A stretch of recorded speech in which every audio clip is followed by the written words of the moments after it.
2027학년도 서울과학고 입시 어떻게 준비하고 계신가요?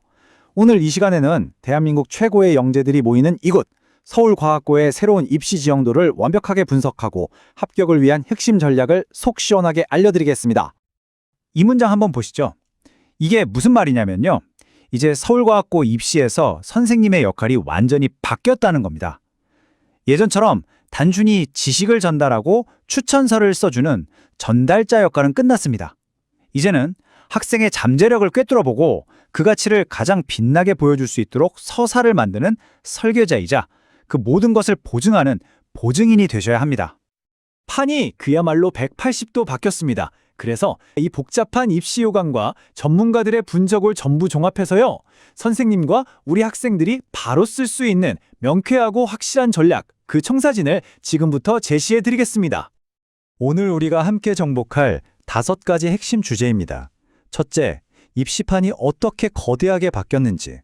둘째, 서울과학고가 원하는 인재상은 과연 무엇인지. 바로 3C에 대해 알아볼 거고요. 셋째와 넷째는 실전입니다. 관찰 소견서 A와 B를 어떻게 써야 하는지. 마지막으로 이 모든 서류를 어떻게 하나의 완벽한 이야기로 엮어낼지, 그 비법까지. 이 순서대로만 따라오시면 됩니다. 그럼 첫 번째 이야기부터 시작해볼까요? 입시의 거대한 전환. 이제 우리가 싸워야 할 전쟁터의 규칙이 완전히 새로워졌습니다. 딱 2가지만 기억하시면 됩니다. 첫 번째 규칙은 바로 의대 봉쇄입니다. 아주 강력하죠. 서울과학고를 발판 삼아 의대에 진학하라는 학생에게는 교육비를 환수하고 영재학교 기록까지 삭제하는 그야말로 초강수를 뒀습니다. 순수 과학과 공학 분야에 헌신할 학생만 오라는 명확한 신호죠. 두 번째 규칙은 정보 과목의 부상입니다.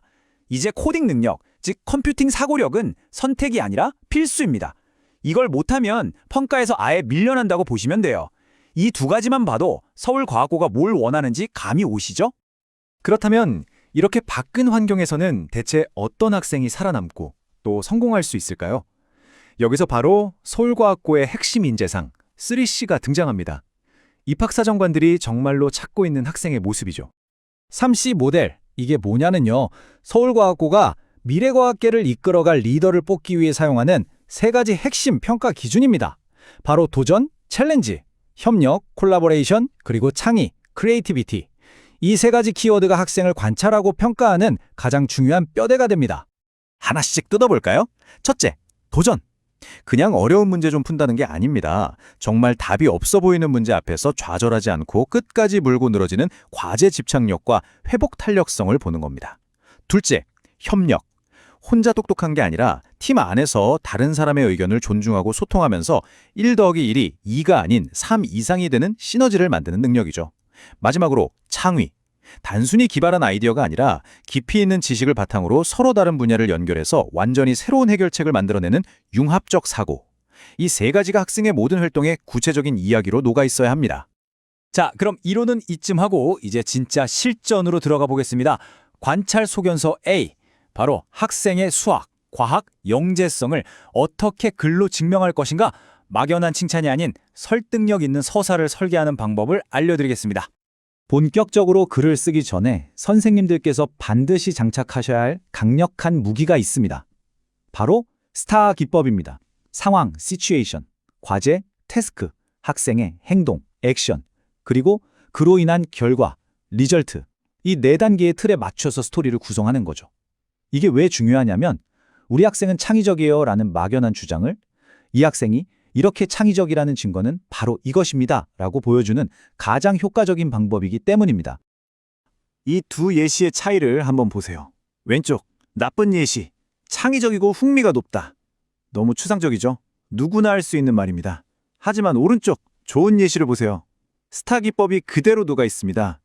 맨델의 법칙 프로젝트라는 상황에서 초파리가 떼죽음을 당하는 절망적인 과제에 직면했지만 포기하지 않고 직접 배양기를 만들고 색상인식 알고리즘까지 개발하는 놀라운 행동을 보였죠.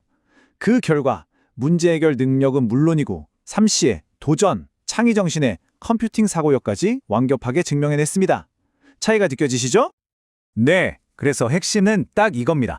제발 말로만 칭찬하지 마시고 구체적인 장면으로 보여주세요. 입학사정관들은 온갖 미사여구가 아니라 학생의 역량이 생생하게 살아 움직이는 한 편의 짧은 다큐멘터리를 보고 싶어 합니다. 그리고 이건 정말 중요합니다. 절대 쓰면 안 되는 내용들입니다. 올림피아드 같은 경시대회 수상 실적, 각종 교외대회, 영재교육원 수료 여부, 이런 거 쓰면 오히려 0점 처리 같은 심각한 불이익을 받을 수 있습니다. 중학교 수준을 너무 벗어나는 과도한 선행학습 내용을 자랑하는 것도 마찬가지입니다. 이거 하나 때문에 학생의 모든 노력이 물거품이 될 수 있으니 각별히 주의하셔야 합니다. 자, 수학, 과학, 영재성 증명이 전부가 아닙니다. 사실 이것만큼, 아니 어쩌면 그 이상으로 중요할 수 있는 게 바로 관찰소견서 B입니다. 여기서는 학생의 인성을 봅니다.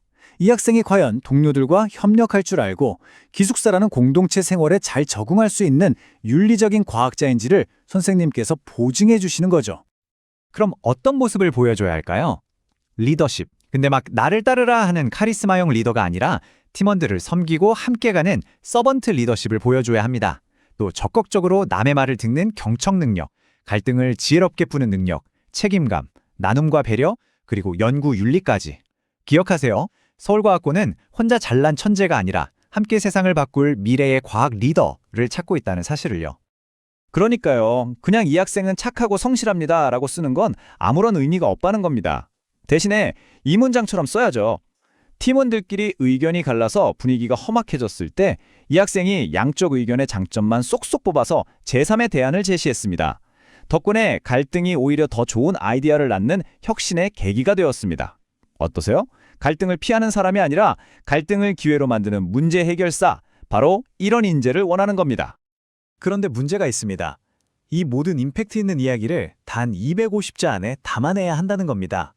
250자, 정말 짧죠? 그렇기 때문에 이것저것 나열할 시간이 없습니다. 가장 강력한 마이크로 스토리, 딱 하나로 승부를 봐야 합니다. 모든 글자에 힘을 실어서 말이죠. 자, 지금까지 관찰소견서 A와 B를 각각 살펴봤는데요. 이제 한 단계 위에서 이 모든 것을 아우르는 마스터 전략을 보겠습니다. 바로 합격을 부르는 서류의 삼위일체 전략입니다. 서류의 삼위일체. 이게 뭐냐면요. 학교생활기록부, 자기소개서, 그리고 선생님이 써주시는 관찰소견서. 이 세 가지 서류가 절대 따로 놀아서는 안 된다는 겁니다. 서로가 서로를 증명하고 보완하면서 하나의 완벽하고 일관된 이야기, 즉 설득력 있는 지원자 프로필을 만들어내야 한다는 거죠. 마치 퍼즐 조각처럼요. 첫 번째 조각, 학교생활 기록부입니다. 이건 팩트 그 자체죠. 학생이 학교생활 동안 무엇을 했는지에 대한 객관적인 사실들을 담고 있습니다. 모든 이야기의 뼈대가 되는 부분입니다. 두 번째 조각은 학생이 직접 쓰는 자기소개서입니다. 이건 학생의 속마음이라고 할 수 있어요. 그 팩트들, 즉 여러 활동들을 왜 했는지, 그 과정에서 뭘 느끼고 어떻게 성장했는지 학생 자신의 목소리로 생생하게 들려주는 거죠. 그리고 마지막 세 번째 조각, 바로 선생님의 관찰소견서가 활용정정입니다. 이건 한마디로 보증서예요. 학생이 자기소개서에서 한 주장이 모두 사실임을 제3자인 선생님이 전문가의 시선으로 객관적으로 검증하고 보증해 주는 겁니다. 이 마지막 조각이 맞춰졌을 때 학생의 이야기는 비로소 엄청난 설득력을 갖게 됩니다. 그러니 이제 선생님의 역할은 명확해졌습니다. 더 이상 단순히 학생이 한 일을 받아 적는 수동적인 기록자가 되어서는 안 됩니다. 학생이라는 원석이 가진 잠재력을 가장 아름답게 깎고 다듬어서 그 학생만의 위대한 서사를 완성시키는 능동적인 설계자가 되셔야 합니다. 이제 스스로에게 한번 질문해 보십시오. 나는 과연 내 제자의 가능성을 기록만 하는 기록자인가? 아니면 그 가능성을 최고로 빛나게 만들어주는 설계자인가? 아마 이 질문에 대한 선생님의 대답이 우리 제자의 합격 여부를 결정짓는 가장 중요한 열쇠가 될지도 모릅니다.